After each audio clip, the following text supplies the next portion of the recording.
I think people assume that hospice is sad work, that it's a great burden for those of us in this field, that we take on this sad burden that people have at the end of their life. And instead, it's really a privilege and a gift to us to see what wonderful things come out of these days that people have to spend with their families, and the courage that they have every day. A lot of times when we come into a family's house, they are afraid. We're strangers to them. A lot of people don't understand what hospice means in general. Once they see what we do, a lot of times we can't just tell them, we have to show them.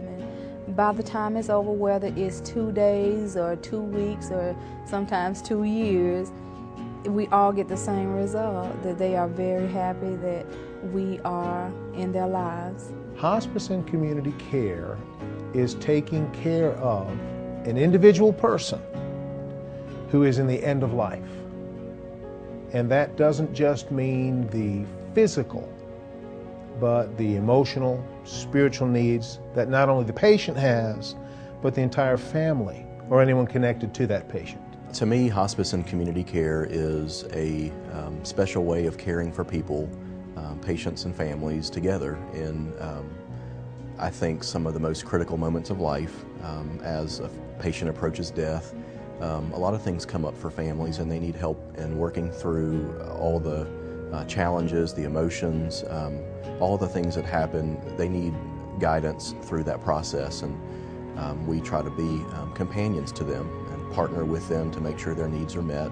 Death is frightening for a lot of people, for most of us, and to have a sense of someone's there that can give some understanding, that you feel like you're not alone, is a big support to most. People in our community need to know that hospice and community care is firmly committed to providing the very best end-of-life care for patients and families, period, without reservation, without compromise. And I think that is evidenced both by our commitment with personnel and resources that we have committed to the patients that we currently serve in facilities in the home and in the home, as well as our brand new inpatient hospice facility.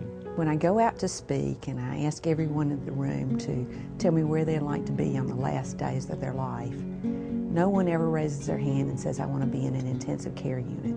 No one ever says, I want to be in an institution or a hospital. At the last day, at the very end, they want to be at home, surrounded by their family, their people that love them. That's where everybody wants to be, and that's where we'll be.